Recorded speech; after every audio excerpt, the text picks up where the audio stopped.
¿Qué tal, amigos? Bienvenidos a esta experiencia especial pensada para todos ustedes que se encuentran en un momento de discernimiento vocacional.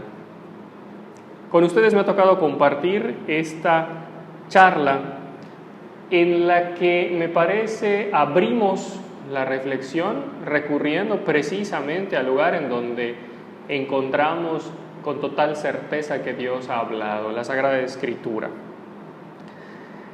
Lo primero que quisiera comentar con ustedes, algo que tal vez todos hayan escuchado: Dios siempre habla con el hombre. Dios dialoga continuamente, de hecho, con el hombre. La creación, que es todo lo que te rodea, es la muestra y al mismo tiempo el resultado más tangible que todos nosotros tenemos de este Dios que dialoga. Si tú te fijas en el famoso pasaje de la creación, el verbo o la palabra que se repite en este diálogo al interno de la Santísima Trinidad es hagamos. Y cada vez que este Dios dialoga consigo mismo, entonces viene a la existencia una realidad diferente. Por lo tanto, cada vez que Dios habla, crea.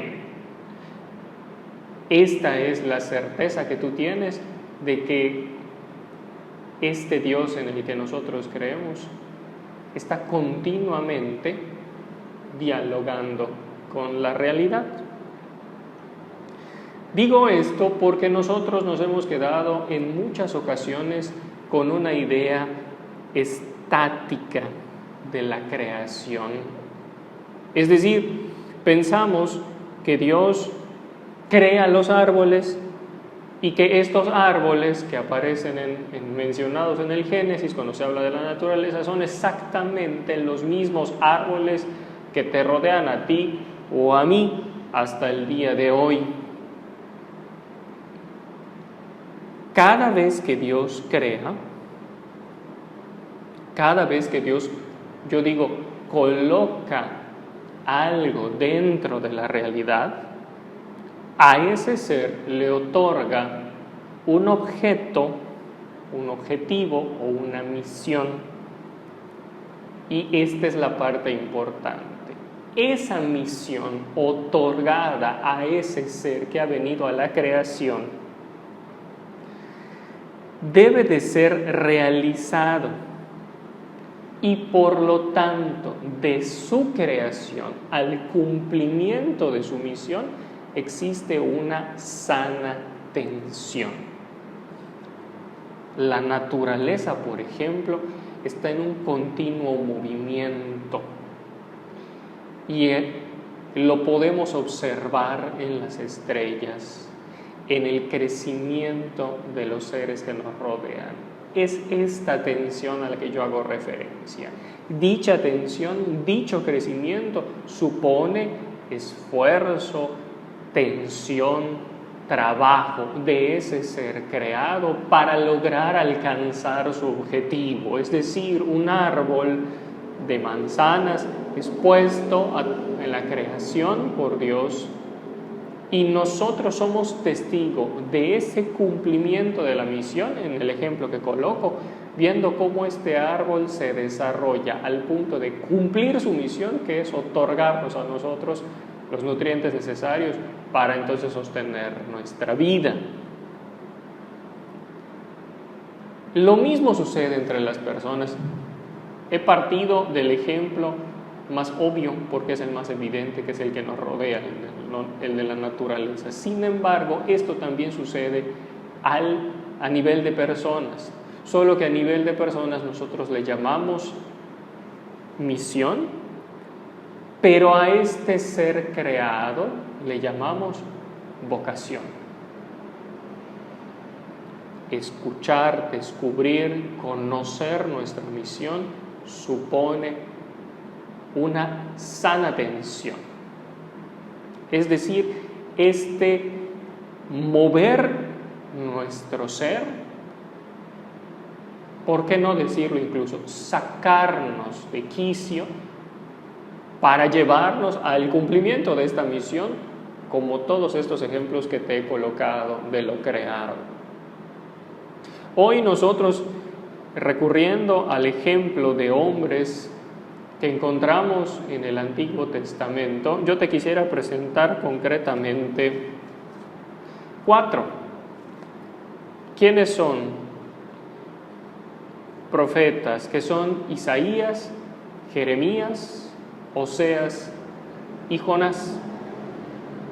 ¿Qué comparten todos estos en común? Ya te lo he dicho, esto que nosotros ya hemos llamado vocación profética, que no es otra cosa que una misión específica entregada a una persona que consiste en llevarle un anuncio de parte de Dios al pueblo. ¿Qué quiero señalar o qué te quiero señalar en concreto en relación a estos personajes? Primero, vamos con Isaías. En casa, cuando tengas oportunidad, puedes hacer también tú este ejercicio, así que yo solamente doy las pistas para que después tú las puedas seguir. Los 4 muestran en algún momento del libro que lleva su nombre este momento en el que Dios los ha llamado. Y dentro de este llamado, de esta vocación,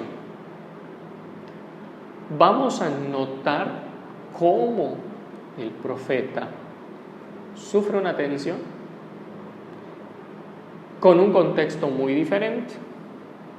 La única excepción a que la vocación se encuentra al inicio del libro profético es el caso de Isaías, que se encuentra en el capítulo 6. ¿Qué dice el capítulo 6 cuando habla de la vocación de Isaías?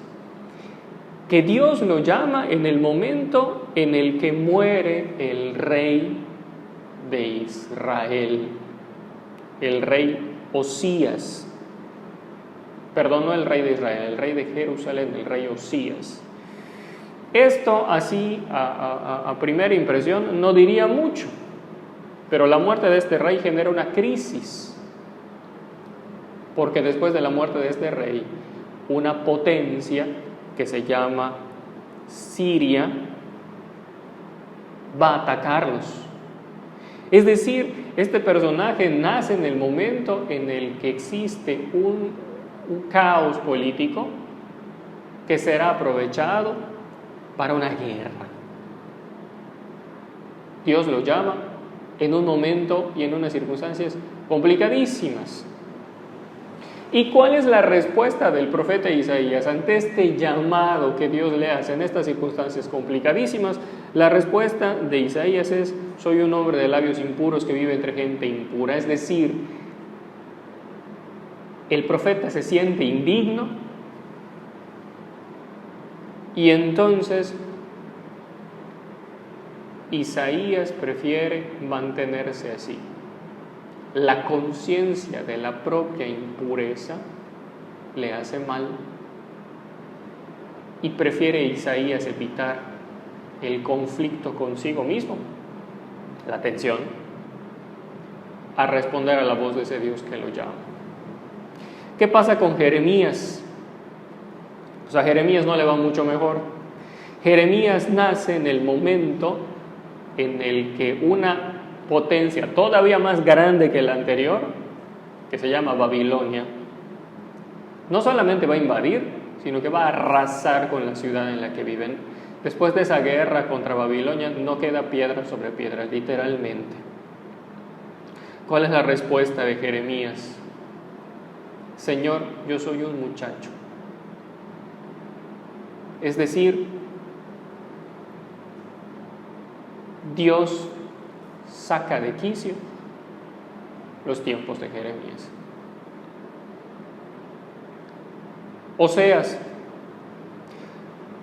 Oseas vive en un contexto no mucho mejor.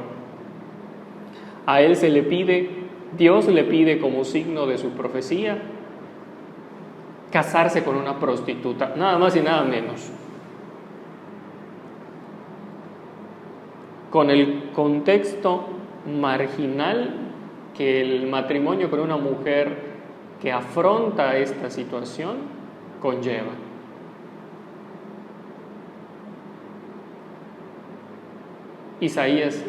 Oseas se resiste. Y además el Señor le pide con este signo mostrarle al pueblo todas las infidelidades que Dios en su relación con el pueblo vive.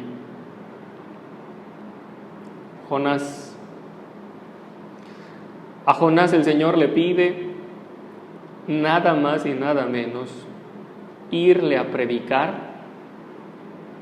a estos que van a atacar en tiempos de Isaías, a los de la capital de Nínive, una ciudad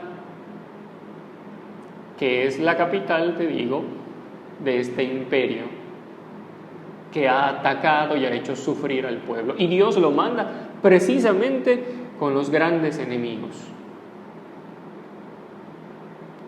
¿Cuál es la respuesta de Jonás? Pues la famosa respuesta de Jonás es huir, tomar un barco e irse lo más lejos posible de donde vivía. Es a Jonás, al famoso profeta, al que una ballena se lo traga y lo escupe en una costa para que entonces vuelva a entrar en contacto con Dios. Como puedes ver, en el Antiguo Testamento se presenta con absoluta claridad, y en el Nuevo Testamento también, solamente que yo quiero hoy centrarme en la parte del Antiguo Testamento para mostrar la misma constante. Te lo he dicho desde el principio. Primero, que Dios siempre se encuentra en un constante diálogo con Dios. Que este diálogo, te decía desde el principio, cada vez que se pronuncia una palabra de Dios, entonces algo viene a la existencia, algo es creado, y esta creación es a lo que nosotros llamamos vocación. Tenemos que quitar de nuestra cabeza, como hemos a veces pensado, que la vocación nada más es el resultado de que en algún momento Dios se quedó sin mensajeros y entonces gira la mirada y piensa que fulano, como algunos piensan que de repente Dios se queda sin sacerdotes y entonces giró, volteó a ver y te encontró ahí en tu casa sentado y pensó en ti. No. La llamada se da desde el inicio, desde nuestra creación. A nosotros nos toca descubrirla, y esta tensión que vemos en los profetas es el resultado. Nunca será fácil responder, ser honesto y escuchar. Y por eso los personajes que se encuentran en las Sagradas Escrituras son presentados con lujo de detalle, especialmente en sus flaquezas, porque son las que compartimos con ellos. Y si nosotros quisiéramos compartir también la santidad de vida, entonces eso dependerá de cada uno de nosotros. ¿Qué es lo que podemos concluir de esto que hemos reflexionado brevísimamente? Que la vocación supone alcanzar nuestra plenitud como personas, porque es la realización de nuestra propia misión, la razón por la cual Dios nos ha puesto en este mundo. Pero dicha plenitud va a suponer en nosotros, lo hemos titulado con la palabra tensión, que supone un montón de cosas: dolor, aflicción, miedo, que supondrá de nosotros la sensación de algo que se encuentra más allá. Si lo vemos con los profetas, ¿qué es lo que generará tensión frente a un proceso vocacional como el que hoy estás viviendo? Pues como en el caso de Isaías, puede ser que nuestra propia impureza, porque hay que decirlo, un discernimiento vocacional supone más cercanía con Jesús y con Dios para poder escuchar su palabra. pero dicha relación nos hará experimentar nuestra propia impureza. No por algo Pedro, cuando escucha su llamada, lo primero que hace es tirarse a la superficie de la barca diciendo: apártate de mí, Señor, que soy un pecador. La tensión también puede ser en relación a nuestros tiempos, como en el caso de Jeremías, cuando dice: soy un muchacho, todavía no he vivido todo lo que quiero vivir, todavía no he hecho todo lo que quiero hacer. Y hay que decirlo, nunca vamos a poder hacer todo lo que queremos, porque los seres humanos a veces guardamos en nuestros corazones aspiraciones que incluso se pueden contradecir, como alguno pudiera decir: me quiero casar y también quiero ser sacerdote. Nuestros tiempos son finitos y hay que aprender de nuestra finitud, que no podremos realizar todo lo que el horizonte de amor que nos creó, que es Dios, quisiera realizar, pero que en una respuesta fiel a Dios, ese horizonte que es infinito sí podrá ser alcanzado. Como Oseas, también tendríamos y tenemos que romper nuestros planes, en los planes de quien está a casarse con una prostituta. Pero el matrimonio de Oseas llegó a éxito porque el matrimonio de Oseas fue un matrimonio fundado en la palabra, en la voluntad, en el plan y en el proyecto de Dios. Puede suponer también la tensión de romper nuestros esquemas mentales, como en el caso de Jonás. ¿Por qué irle a predicar a los enemigos? ¿Por qué buscar a los enemigos si esos no merecen la salvación? Porque aparentemente nuestros enemigos no son el plan de Dios. Pueden haber muchas otras formas en la que tú estás experimentando este desajuste interior frente a este proceso. Angustia, planes, proyectos, en fin. No permitas que sean estos los que guíen tu discernimiento. Siéntete identificado con ellos y seguramente con todas las personas que han vivido este proceso y que lo han vivido en serio. Experimentar la tensión significa que al fin estás dejando que Dios verdaderamente se haga presente en tu vida. ¿Cómo hacerle para superarla? La mediación que la Iglesia te ofrece a través de este y de un proceso vocacional serio, para que entonces las voces o la voz que lleve ahí la primacía sea la de nuestro Señor. Les deseo lo mejor en este camino de discernimiento, en estos días que ustedes dedicarán. Entendemos que no es fácil y estamos pidiendo por ustedes para que a lo largo de estos días que dedicarás a esta reflexión, el Espíritu Santo y Jesús se hagan presente en tu vida. Un abrazo.